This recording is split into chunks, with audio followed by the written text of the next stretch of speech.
Hi everyone, today is 30th of December and welcome to IDEA, that is in-depth editorial analysis discussion. So guys, in the today's video, we are going to discuss the best of the editorials from the different newspapers, and specifically the editorials have been taken in such a way as they directly complement with your, it should complement with your GS paper number 1, 2, 3 and 4. Moreover, these editorials have been taken in such a way that it helps you in content enrichment, that is very important for the answer writing in UPSC. Moreover, all the editorials that have been taken, they will be discussed along with the detailed background, structured explanations, art of exam presentation will specifically be focused along with the multidimensionality. Now, in the today's session, we have actually covered the 4 different newspapers and best articles from these 4 different newspapers we have taken. We have taken Hindustan Times, the Business Line from Hindu, Indian Express, and one article in the Hindu has come which is very good with respect to the GS paper number 3, so I have included that also. So first article is about Namami Gange, a new phase, new ambitions. Now this particular article will have utility for GS2 as well as GS paper number 3, government schemes and environment. The next article, protecting groundwater through safe sanitation. Now this particular article, guys, will also be will be very important for GS paper number 1 and GS paper number 3, and this particular article is taken from the Business Line newspaper. Okay, then further moving on in this particular direction, the next then just a minute. Now further moving on in this particular direction, the next article after this that we have taken, it is from uh, remote voting for migrant workers. The article will be important for Indian Express, and the article is taken from Indian Express, and article will be important for GS paper number 2, government policies, interventions and electoral reforms. And then leveraging voice technology to combat cyber frauds. This article is very important for GS paper number 3, cyber threats. Now let's discuss all these articles one by one in detail. So guys, the first article, Namami Gange, a new phase, new ambition. Now this particular article, guys, actually is very important because it is giving a kind of a snapshot on Namami Gange project, and therefore the basic dimensions that have been given are very important for our prelims examination. Many number of times on such dimensions the questions have been asked in the examination. So basically what has happened recently, National Mission for Clean Ganga, National Mission for Clean Ganga, it has been recognized by United Nations as one of the world's top 10 ecosystem restoration program. Now, National Mission for Clean Ganga, it is also referred as Namami Gange, and under this particular program, government has taken the goal of ensuring the river health of the the government has taken the target to restore the health of river Ganga. Now, this particular project was started in 2014, and basically there are the 2 most important goals of Namami Gange, that is number 1 Aviral and number 2 Nirmal. Aviral means that minimum ecological flow in Ganga river needs to be ensured. This minimum ecological flow should be unrestricted. It should be unrestricted. Secondly, Nirmal Ganga means that unpolluted flow. So unrestricted flow and unpolluted flow, these are the 2 most important pillars of Namami Gange project. And these 2 goals are to be taken up with convergence among different actors. Now, basically, the National Mission for Clean Ganga is implemented by National Council for Rejuvenation, Protection and Management of River Ganga. Now, this National Council for Rejuvenation, Protection and Management of River Ganga, it is also called as National Ganga Council. So, National Ganga Council is taking the implementation of this particular project. Now, under Namami Ganga project, there are 3 verticals that have been taken up. Number 1 is Jan Ganga. Jan Ganga. So Jan Ganga means that public participation is to be taken up. Now understand this particular thing, that when we talk about the river Ganga, it is a common resource, and being a common resource, being as it is being used by so many of the people at the same time, we need to ensure that public participation is very much important, because if public participation will not be there, then non-point pollution, it is very difficult to contain. Then next is Gyan Ganga. So basically, research and knowledge management, research on on river ecology, all these kind of things are to be taken up. And then the last one is Earth Ganga. What is Earth Ganga? Earth Ganga is self-sustainable economic model of Ganga. So how Ganga river can be utilized to ensure livelihood, to ensure economic potential. Now we know this particular thing, guys, that the places from where the river Ganga flows, it can support vibrant tourism. Okay, spiritual tourism can be supported, then it can support Ayurveda, it can support many other industries. So how ecological potential, economical potential of river Ganga can be taken, can be ensured, that is Earth Ganga. So but guys, please remember it and use these important pillars in your examination. Again, I'll repeat: Jan Ganga, public participation for restoration of Ganga; Gyan Ganga, research and knowledge management; fine. Then Earth Ganga, self-sustainable economic model that can be developed along with the river Ganga. Now, as we talk about the progress card of National Mission for Clean Ganga or Namami Gange program, it has been provided that up till now there are more than 400 projects that have been started on Namami Gange, and these particular projects have been taken up to ensure holistic restoration and conservation. For example, projects have been started, the sewage treatment infrastructure has been established, okay, riverfront. Okay, so basically, guys, when we talk about the rivers, river banks are to be developed. Okay, so riverfront development project is taken, river surface cleaning projects have been taken up, biodiversity protection. So around the river Ganga and within the river Ganga, there is diverse flora and fauna that blooms. So to protect this flora and fauna, to protect such biodiversity, under Namami Gange project, specific programs have been taken up. Then afforestation, okay, for growing more number of trees, afforestation program. Then public awareness program, so that more and more people can be sensitized with respect to the responsible utilization of river Ganga and its resources. Industrial effluent monitoring. Now guys, when we talk about many of the industrial towns, as for example the city of Kanpur is there.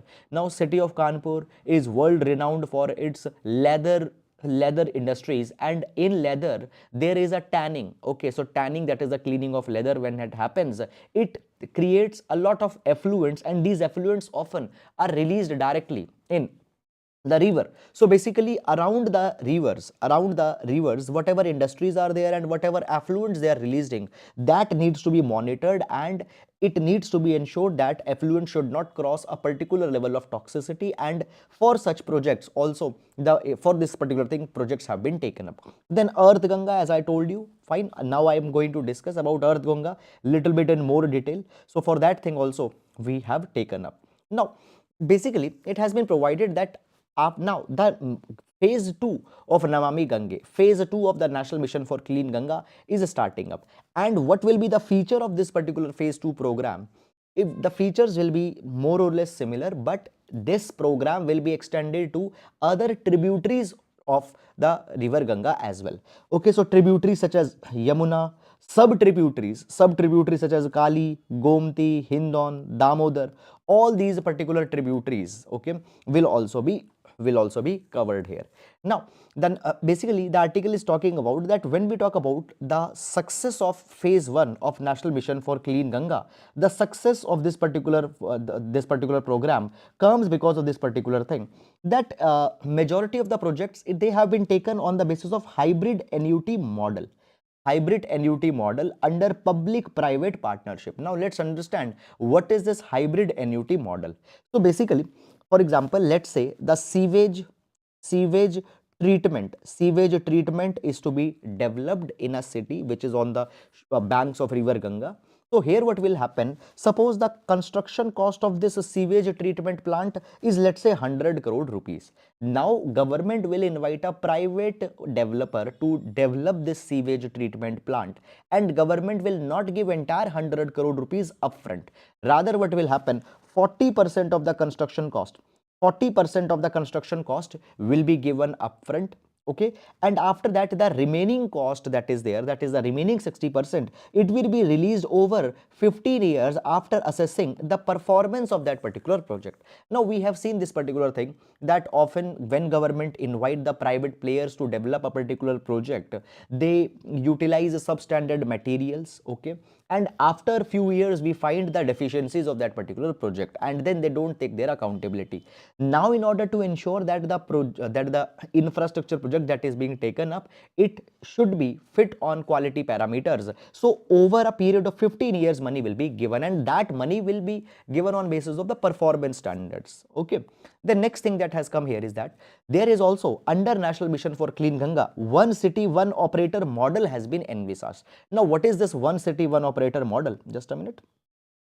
So one city one operator model is a one-stop solution for sewage treatment. Sewage treatment. Now it has been provided that for entire city's sewage treatment, there needs to be only one operator. Why one operator? Because guys, when there are the multiple operators, there happens diffusion of accountability. Operator A will say that sewage treatment did not happen properly because operator B had not done their part of duty. Operator B will put that responsibility on operator C. Operator C will put it on operator D. So there will be the diffusion of accountability happens when multiple operators are there in this particular direction. So therefore, one city, one operator model has been envisaged. Is it clear or not? It will ensure single ownership and accountability. Then next thing, it has also been provided that guys, the polluting industries that are there around the river Ganga, they are being monitored by third party institutions. Okay, so for example, directly you cannot dump the polluted water, you need to treat it, that then only you can dump, and for that particular thing, these are third party institutions, auditors are ensuring that proper compliance should happen. Because of this particular thing, National Mission for Clean Ganga has been able to ensure the cleaning of Ganga. Okay, then moving on in this particular direction, guys, when we talk about this particular concept that I said that I will discuss separately, Earth Ganga. Now Earth Ganga is one of the most recent component that has been added in National Mission for Clean Ganga, and Earth Ganga mission, it was envisaged in 2019 when the first meeting of National Ganga Council was held. Okay, now basically it has been provided that now Jan Ganga, that is people participation in Ganga's restoration, and Earth Ganga has become the major engines of transformation in National Mission for Clean Ganga, and it is making it a Jan Andolan. Jan Andolan means it is making it a people's movement. Now under Earth Ganga, recently government has identified 6 verticals that will be taken up and that will be promoted. What are these 6 verticals? Number 1, zero budget natural farming. Zero budget natural farming. So natural farming, organic farming, in which pesticides, fertilizers, chemicals will not be used. Its use will be minimum. Now guys, when we talk about the organic products, obviously they are organic agricultural products, obviously they are good for health, and at the same time they also fetch higher economic value to the farmers who are involving in the natural farming. So around the river Ganga, zero budget natural farming will be incentivized. Then monetization and reuse of sludge and waste water. Okay, so wastewater that is there, directly it should not be dumped, rather it should be cleaned, it should be purified, and that particular wastewater, how it can be reused and how monetization of this particular process can be done, that will also be taken. Now by this particular thing, what happened, the wastewater that is directly being dumped into the river Ganga, that will not happen. That wastewater will be cleaned, and as monetization of that process will be there, private players will feel motivated to come and to participate in this particular process. Then livelihood generation opportunities will be provided. For example, ghat mein haat. So what is the meaning of haat? Haat is a kind of a local market. So around the river Ganga's ghats, there will be the local markets that will be started, and these local markets will promote the local products, Ayurvedic products, medicinal plants. Now when we talk about river Ganga, due to the geographical factors around river Ganga, there are a lot of medicinal plants which has a lot of value. So these markets will promote all of them.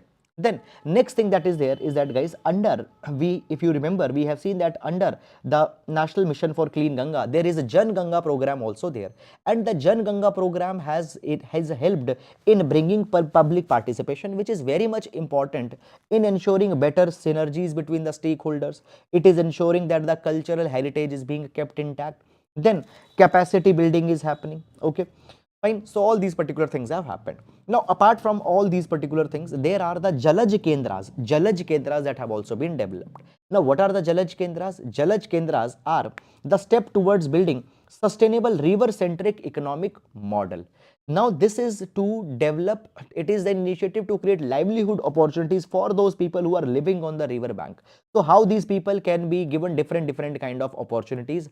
For that, these specific Jalaj Kendras will give them vocations, they will give them education, they will give them information about the government schemes. So, by this particular thing, not only we are improving the ecological health of river Ganga, but at the same time, the people who are living in the bank, their capacity building is also happening. So, this is a very good initiative. This is a very good initiative that has happened. Now, moving on to the next article. Till this point, guys, if you have any doubt, if you have any problem, if there is any confusion, you may ask your doubts. Meanwhile, all the learners who are watching right now, Madhusmita, Shubdeep, Pandi Santosh, Priyanka, Pooja, Anil, Krishna, Akashdeep, Harsha Mishra, a very good evening to all of you. Okay, chalo, moving to next article. Now, so this article we have taken from Business Line newspaper, and the article talks about protecting groundwater through safe sanitation. Protecting groundwater through safe sanitation. Now, this particular article, guys, will be very much important for GS paper number 1 as well as GS paper number 3, water resources. Now, let's discuss the article. So basically, guys, the article talks about this particular thing, that when we talk about the poor sanitation, first of all, poor sanitation includes many number of things. Let's discuss the poor sanitation and then we'll discuss the implications of poor sanitation. The poor sanitation system includes inadequate fecal sludge, okay, inadequate fecal sludge and septage management. Okay, so many number of times, guys, when there are the toilets, when the people are using the toilets, okay, these toilets are not properly connected with the sewage, and therefore what is happening, the fecal sludge, fecal material, it is getting mixed with groundwater, it is getting mixed with the nearby lakes, nearby water bodies, etc. Okay, so this human waste is getting mixed in water bodies, rivers, lakes, etc. And it is polluting the water resources, which affects the human health. Now, basically, we have already taken sustainable developmental goals. When we talk about sustainable developmental goals, you know that there are 17 SDG target. Within 17 SDG target, there are 169 goals. So we have particularly SDG goal 6.2, which talks about sanitation and hygiene. And in order to achieve the goals of SDG 6.2, still we need to work 4 times faster. We need to work 4x times if we want to achieve this 6.2 SDG. Condition is not very much good. Now, in order to help on this particular aspect, Swachh Bharat Mission got launched. Now, guys, Swachh Bharat Mission, it is an overarching mission which wants to bring, number one, attitudinal change in people. It wants to bring attitudinal change in people, so that the people's attitude towards the open defecation gets changed. People's attitude towards cleanliness, it is changed. Okay, fine, just a minute. So it is a mission which wants to change attitude of people. Secondly, this particular mission wants to provide basic infrastructure to people, so that they can use toilets and all such kind of things. Now, this particular mission actually is the restructured version of Nirmal Bharat Abhiyan. Now, Nirmal Bharat Abhiyan was launched in 2009 to promote the cleanliness, to remove the open defecation, as well as to ensure the proper sewage management. But Nirmal Bharat Abhiyan was not able to fulfill its objectives, and in this particular direction, the Swachh Bharat Abhiyan got launched. Now, when we talk about the Swachh Bharat Abhiyan, it has two components, that is rural component and urban component. Now, rural component, it is called as Swachh Bharat Mission Gramin, and it is financed, monitored, implemented, and it is facilitated by Ministry of Drinking Water and Sanitation. The next component is Swachh Bharat Mission is Swachh Bharat Mission Urban, and this Swachh Bharat Mission Urban is taken up by Ministry of Housing and Urban Affairs. Ministry of Housing and Urban Affairs. Please remember these ministries that are there, because these ministries are because many number of times the government schemes and implementing ministries have been asked in the newspaper. Okay, then moving on. So basically guys, here there is some kind of a fact sheet that has been given. These are very important facts in this particular line, can directly be used in your answers to complement your answers. So some very important facts have been given. Please remember these particular facts. Number one, it has been provided that in 2020 around 1.7 billion people did not had basic sanitation services. Fine, 1.7 billion people did not had basic sanitation services. And when sanitation service will not be there, there will be inadequate fecal sludge and septage management. And when there will be inadequate fecal sludge management, septage management, it will pollute the local water bodies. Okay. Globally, 4.2 billion people did not have access to safely managed sanitation service. Okay, safely managed sanitation service, 4.2 people don't have. Now, basic sanitation service is not to have even a toilet, that is not having the basic sanitation service. And not having safely managed sanitation service, what it means? It means that toilet is there, but toilet is not properly connected to the sewage. Toilet is there, but proper disposal of toilet fecal waste is not there. So this is the difference. And it has been provided that more than 494 million people even are now participating in open defecation. Now, since the launch of Swachh Bharat Mission that has been there, 109 million individual households toilets have been constructed in rural areas, and at the same time 6.2 million toilets have been constructed in urban areas. So these data are actually going to complement that. Now, if you remember, critical evaluation of government schemes is an important topic, so there we can see it. Now, under Swachh Bharat Mission Gramin, it has been provided that in addition to constructing toilets, facilities for water storage are also being provided, hand washing is being provided. Fine, all these facilities have also been created. Now, under the Jal Jeevan Mission, now guys, what is Jal Jeevan Mission? So Jal Jeevan Mission aims to provide functional household tap connection, to all the people by 2024. So it has been provided that under Jal Jeevan Mission, about 99.6% of the rural households with access to toilet were reported to have water available in their toilet. So the people who have toilet, they are also having the water. This actually earlier was a very big criticism that government is providing the toilets, but functional water connections are not being provided. So for that particular thing, Jal Jeevan Mission was brought and it has complemented it.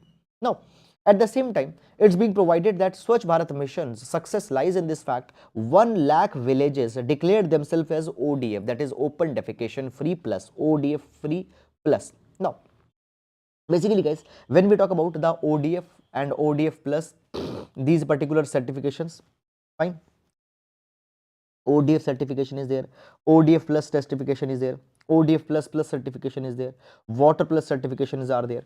All these particular certifications are being done by the third party inspectors, so that it can be ensured that, basically guys, understand this thing, that if government is implementing the scheme and government is doing that particular certification, that okay, we have done this, there might be a conflict of interest that come. So therefore the third party inspectors are doing these inspections.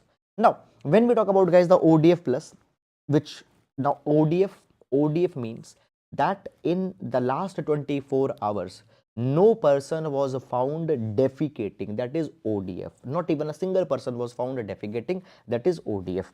We have ODF plus. ODF plus means that, see, if in last 24 hours, no person was found defecating, no person was found urinating. At the same time, there is the functional community and public toilets that is also there. So nobody found defecating, nobody found urinating, functional community toilets are also there. Then there is ODF plus plus, where there is functional toilet, oh, nobody is found defecating, nobody found urinating, functional toilets is there, and at the same time fecal sludge and septage management, solid waste management is also intact, it is functional. Then water plus protocol, it is on wastewater treatment and its optimum reuse. Wastewater treatment and its optimum reuse. So I just want to tell you a word, that is the grey water management.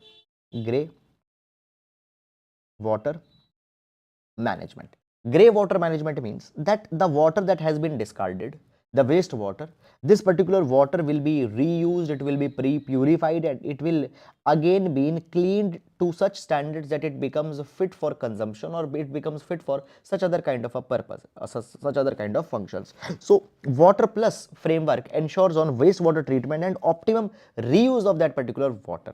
So this has also been implemented.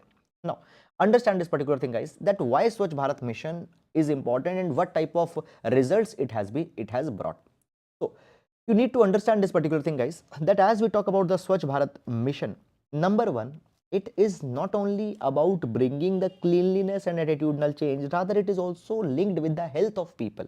So microbial water quality in groundwater and waterborne diseases are linked with poor household sanitation.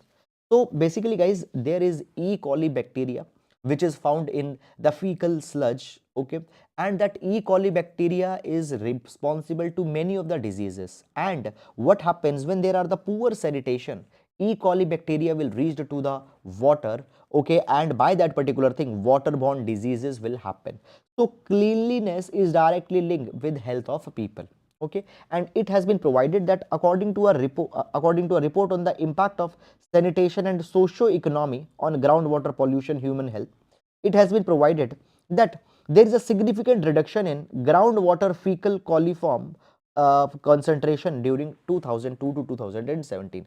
So fecal fine E. coli bacteria, fecal coliform, its concentration has reduced, and because of that particular thing, National Health Profile of India 2019 provides that there is a significant number of diarrheal death. Okay, people dying because of diarrhea, it has been reduced because of more sanitation that has been adopted.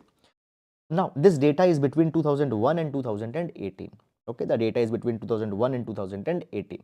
Further, it has also been provided that the goal of complete eradication fecal pollution, clean potable water, it has yet to be achieved. Still much is to be done in this particular direction. Now what can be way forward, way ahead, or what more should be done in this particular direction? So guys, it has been provided that the Swachh Bharat mission that is going on, it has been a major success, and that particular thing we can see from the fact, for example, 109 million toilet in rural areas got constructed, 6.2 million people in urban areas got constructed, diarrhea related deaths are going down. Fine. The villages having ODF status, ODF plus status, their number has increased to 1 lakh.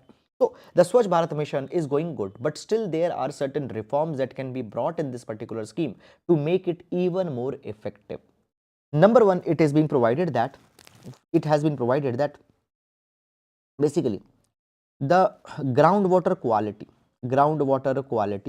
okay, cleanliness, and Swachh Bharat mission, they need to be equated with human health. How Swachh Bharat mission will be impacting the human health, it needs to be quantified. Numbers are to be provided in this particular direction. Next thing that is being provided is that there needs to be the integration of services and synergy between agencies for testing of groundwater quality. Okay, so different agencies who are testing the groundwater at multiple places. So multiple agencies should have a SOP, a common SOP, so that they can have same parameters. Okay, so this is something that can be done. If there will be the similar parameters, obviously guys, what will happen, a more holistic picture on the condition of water quality can be taken up. It will save time as well as it will also going to save the resources. Then moving on, it has also been provided that climate resilient sanitation technologies needed to be developed.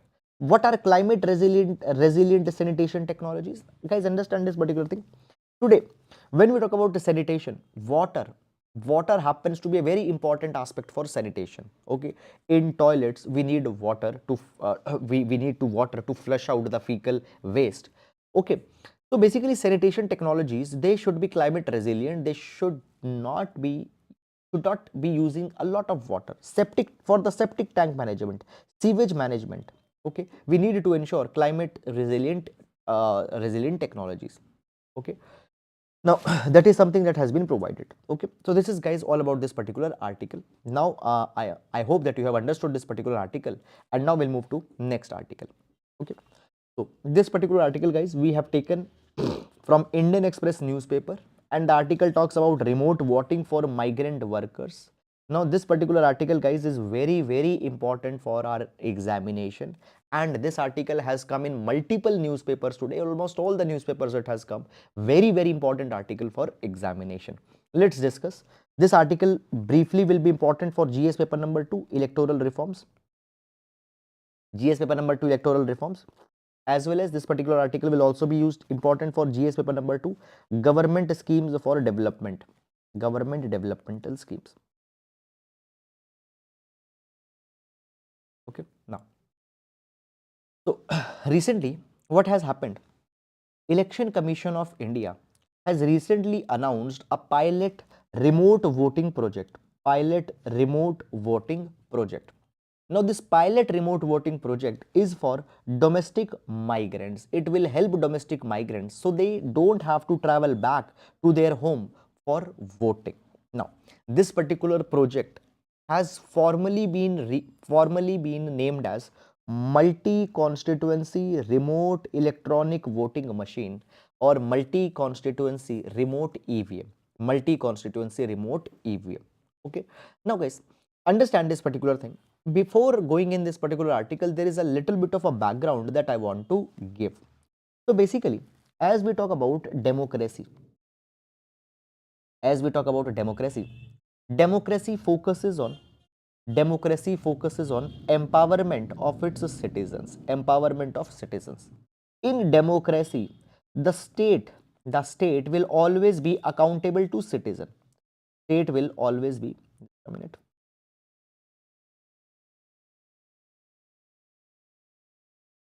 Here, yes. In a democracy, state will always be accountable to citizens. Okay. Now, how how the citizens can hold the accountability of state? Only through elections. Only through elections. Okay. For that particular thing, particularly Article 326 is there. Article 326 is there, which specifically provides the universalization of electoral rolls. But there are a number of people who are not able to participate in elections, and as they are not able to participate in elections, they are not able to register their voice in a democracy, which defeats the purpose of democracy. Now, to see in this particular matter, now guys understand this particular thing. Migrant people, they have located to some other host state, but they don't have voting right in this particular state because they are not registered voters in the host state. Still their vote is back in their constituency. Still their vote is in their constituency. Now guys, how to ensure that they also get to vote?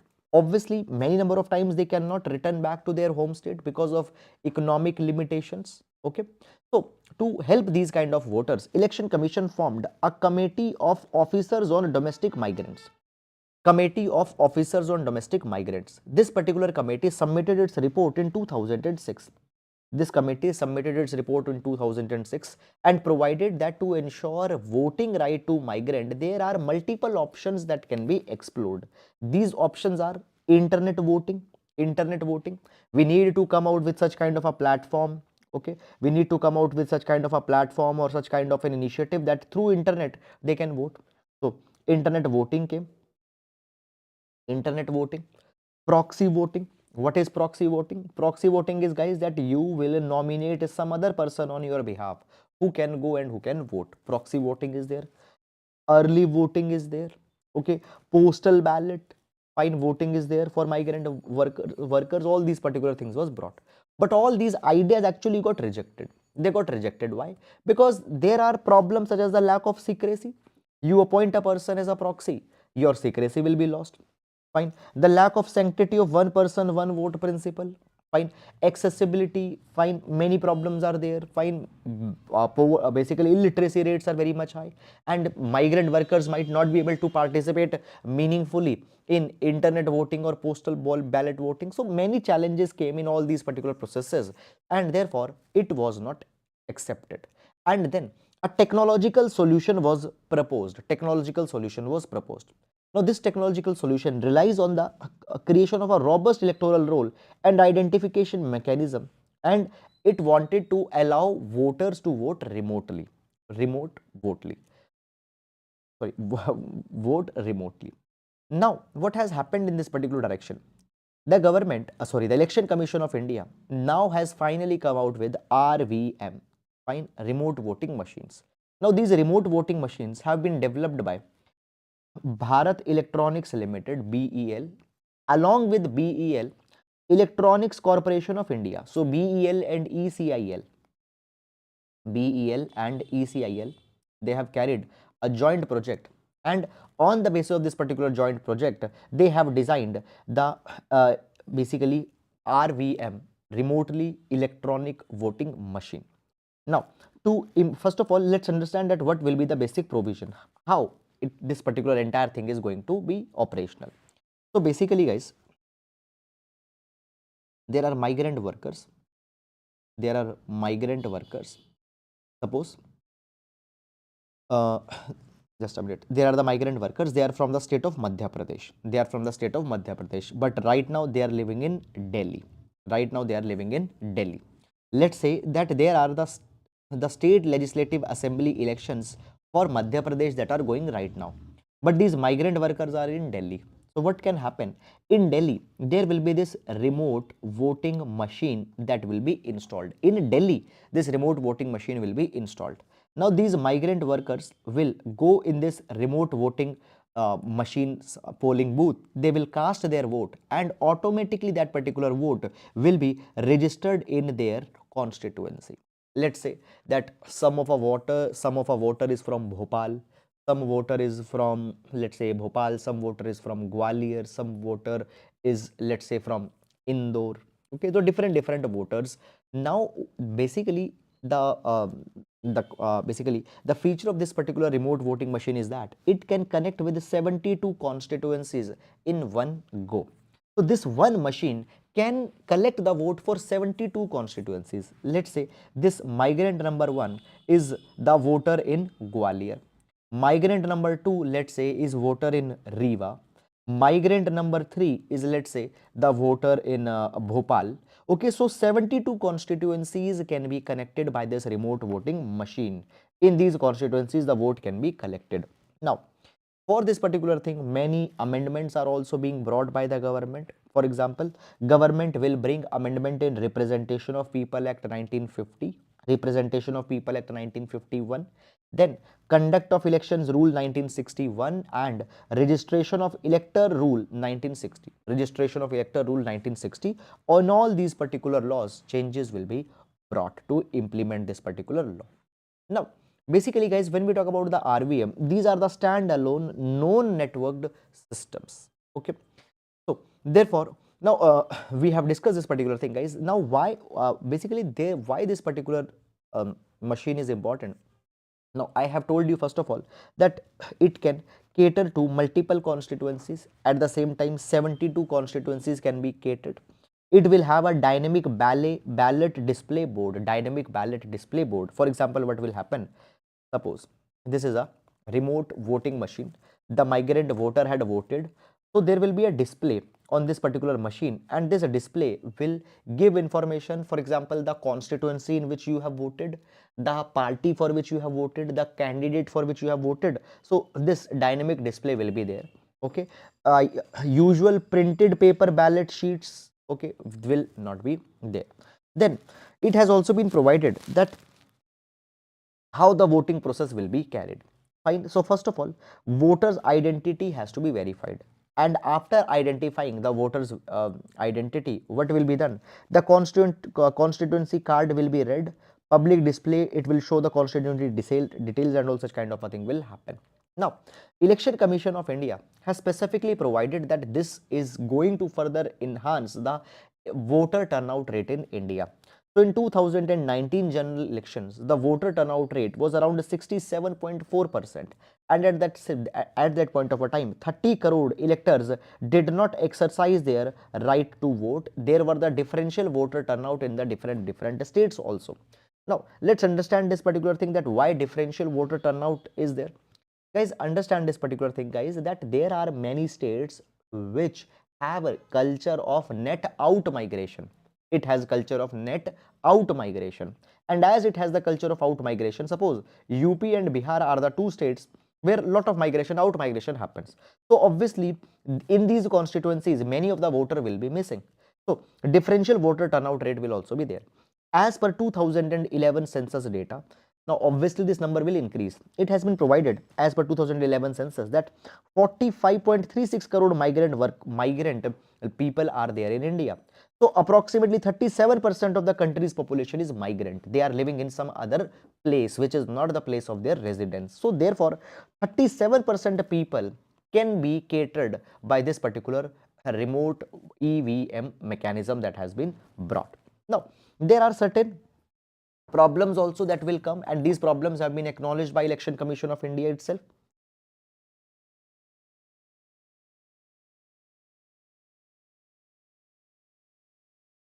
Now the problems that are coming in this particular direction are like this. Number one,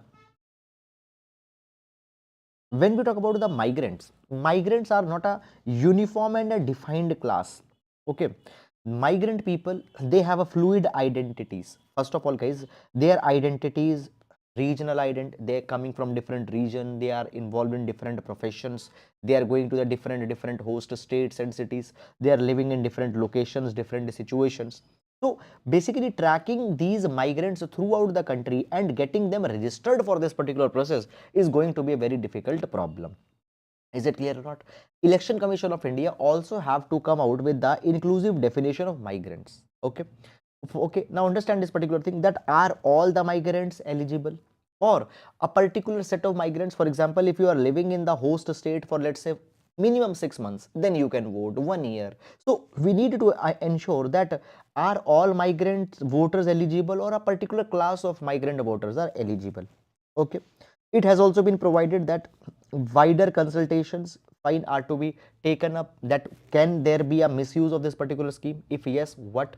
Then next question comes that basically in the context of increasing questions being asked about technology based voting, how do RVM enter the conversations? Basically many of the countries have already rejected the EVM for the paper based ballots. Okay guys, you might have heard that there is the issues that come about the EVM hacking. Many people say that the EVMs can get hacked. Okay, so because of that particular thing, what is happening, many countries are abandoning EVM and they are going for paper ballot. In this capacity, we are bringing remote EVMs. So will they be questioned or not? That is something that comes here. Then next is that how does remote voting affect elections and campaigning? Okay, now suppose elections are going in Madhya Pradesh, and the migrant voters are there in Delhi. So how the campaigning will be oriented towards these people who are living in Delhi? Fine, that how that particular thing will be provided. Now it will provide more edge to the bigger parties, the parties with the national presence. Their cadres can reach to the migrant people in other states throughout the India, they can reach, but the small parties which don't have that presence, which don't have those many resources, they will be at a disadvantage in this particular process. Richer candidates, fine, they will get a benefit in this particular process.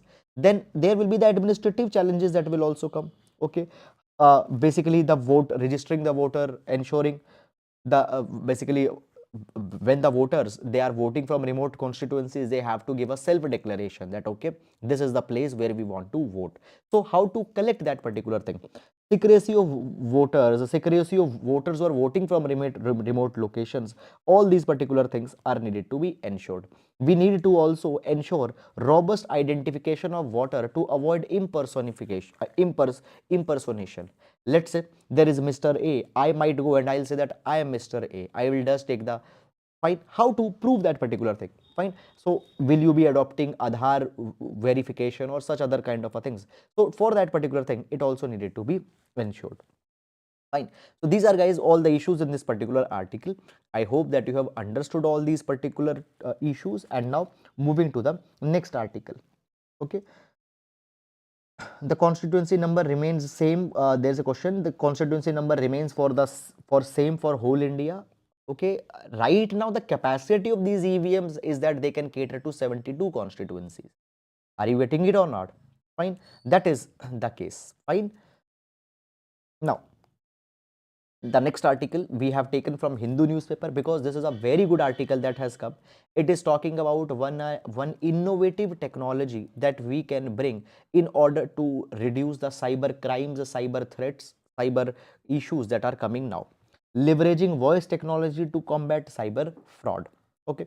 Now, basically, guys, what has happened? It is being provided that the cyber frauds are increasing very rapidly. And in this particular capacity, one of our report has also been released by Reserve Bank of India. And as per this report of Reserve Bank of India, it is being said that because of increasing number of cyber frauds, there is an estimated loss of around 100 crore per day that has happened.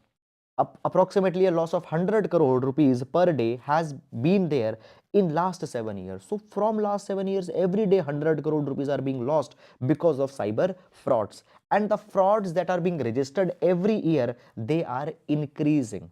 Fine. In 2021-2022, as per RBI report, 23.69% or approximately 24% higher cyber frauds were recorded. Okay. Now, what are the reasons that these cyber frauds are increasing? Now, there are multiple reasons for such increasing cyber frauds.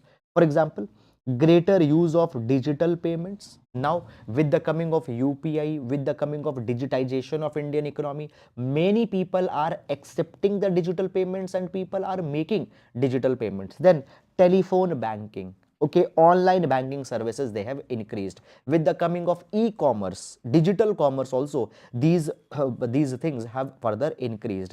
It has also been provided that if the cyber fraud cases are increasing, this cyber fraud cases actually increases the losses for financial institution, and at the same time, these cyber fraud cases contributes a big chunk of cases, and it puts a burden on enforcement, it puts a burden on judiciary, all these things.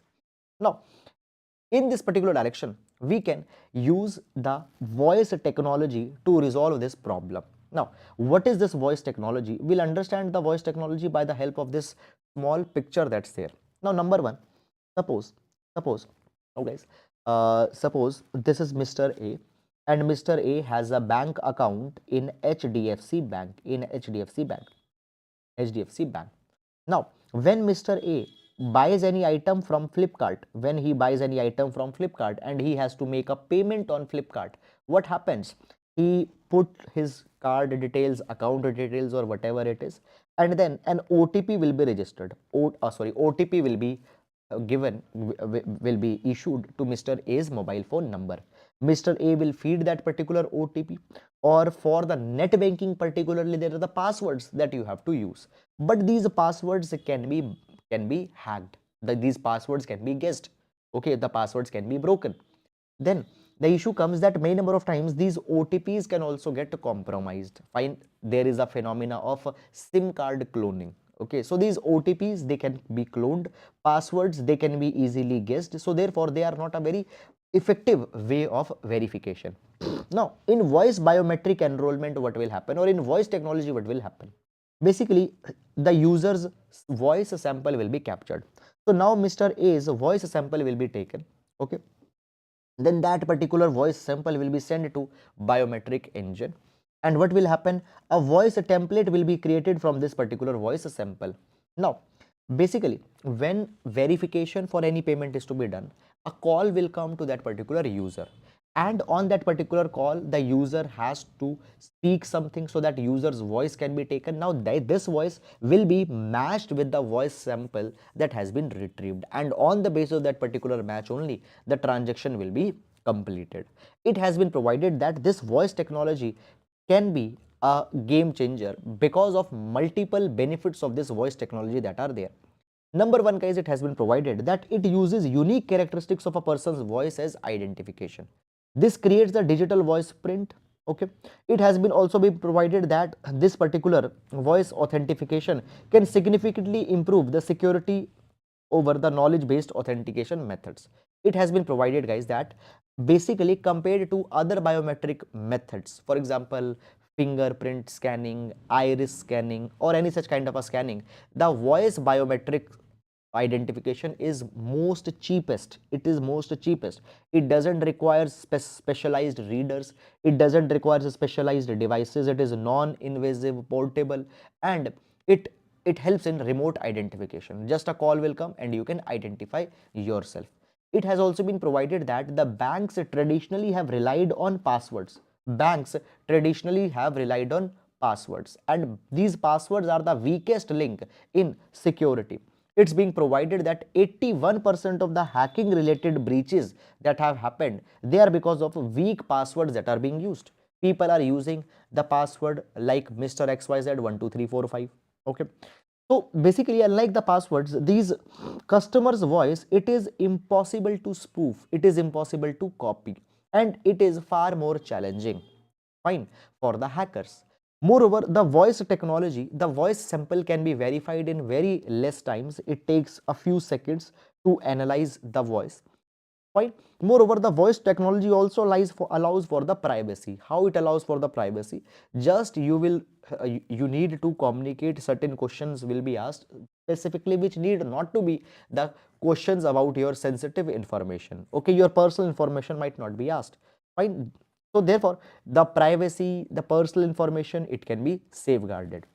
Then next thing, okay, so there is one question, sir, whether the voice is prone to be mimicked.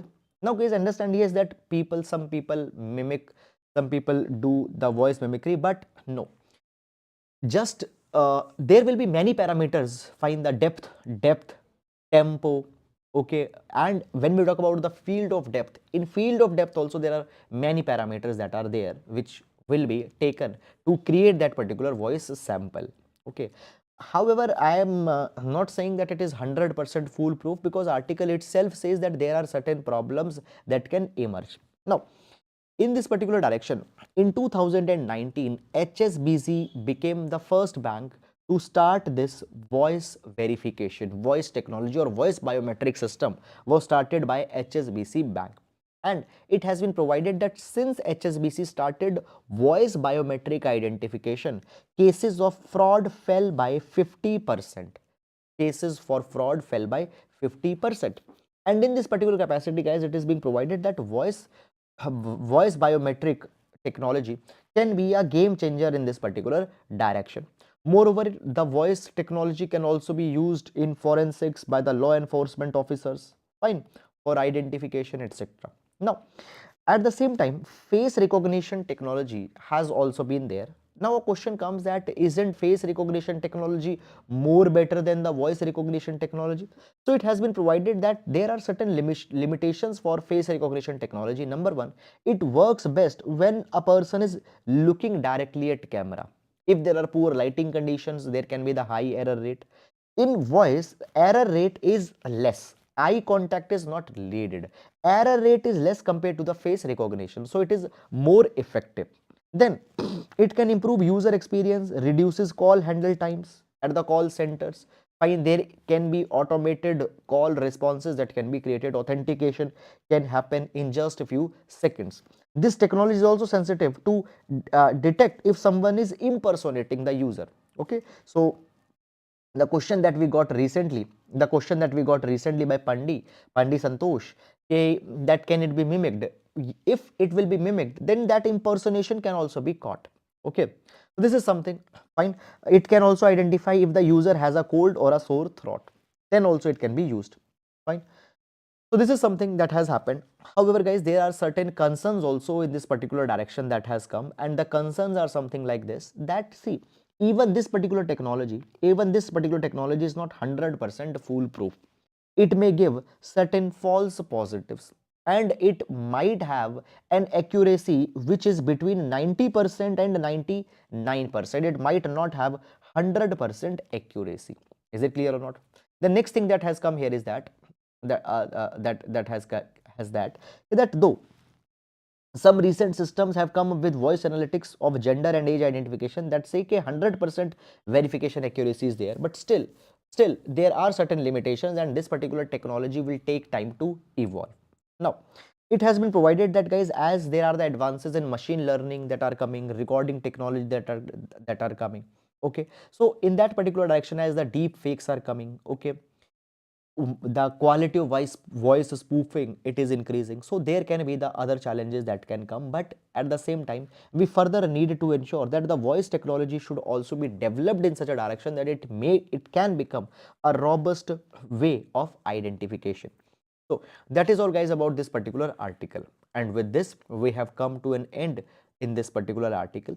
So guys, I hope that you have liked it, okay, and now we'll be meeting tomorrow. Till then, guys, please take care of yourselves, and yes, if you have any doubt in this particular session till this point, you may ask your doubts. Yes, guys, if you have any doubt, you may ask your doubts.